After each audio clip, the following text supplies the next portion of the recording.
Chocolate ganache cake is such a Barefoot Contessa classic. We made it into wedding cakes for 600 people. We've made it into individual ganache cakes. But what everybody remembers most is the chocolate ganache cupcakes with a little candied violet on top. So I thought it'd be really fun to do for the Barefoot reunion. So to make it, I start with a quarter of a pound of butter, room temperature, very important, and a cup of sugar. It's got a secret ingredient I'll show you. I'm going to beat those together until they're light and fluffy. 4 extra large eggs.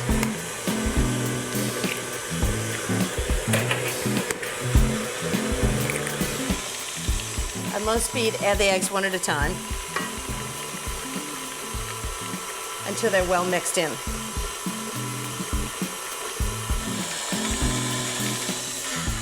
Now comes the secret ingredient, chocolate syrup. I know it sounds odd in a cake, but it's really good. 16-ounce can. This recipe originally comes from my friend Devin Fredericks, who owned Loaves and Fishes when she was like 25 years old. She's an amazing cook. 1 tablespoon of good vanilla extract.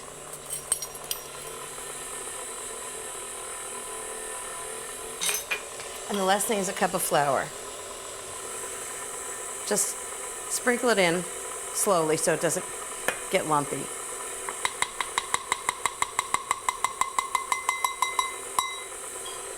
And this is the point, you want to mix in the flour just enough, but don't overbeat it.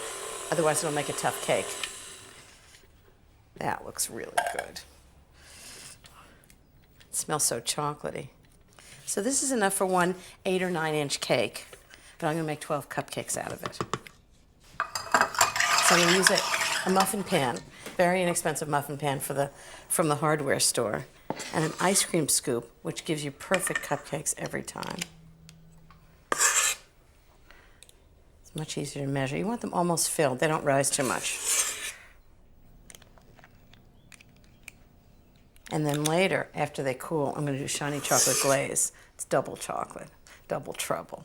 So I'm going to bake these at 325 for about 25 to 30 minutes. Everybody likes a nice chocolate cake, but it's the icing that everybody loves. For my chocolate cake, I'm going to do a chocolate ganache icing, which is a shiny chocolate glaze.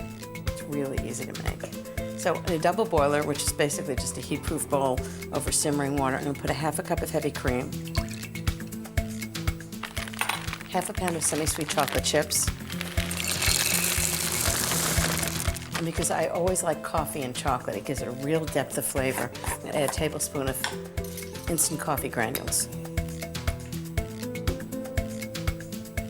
So I'm just going to let that sit over simmering water until it just melts. Don't want to burn it.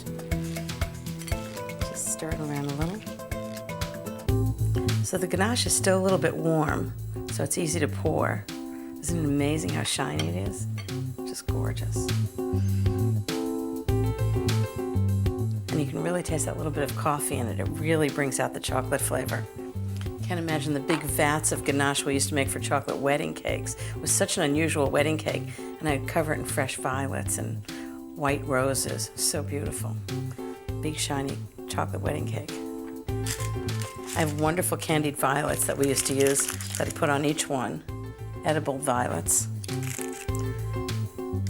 These are sometimes a little hard to find, but if you find a bakery supply store or a specialty food store or a cake decorating store, something like that. They are chocolate ganache cupcakes. Remember these? Those violets, you get those. With violets. Violets. Beautiful. Oh.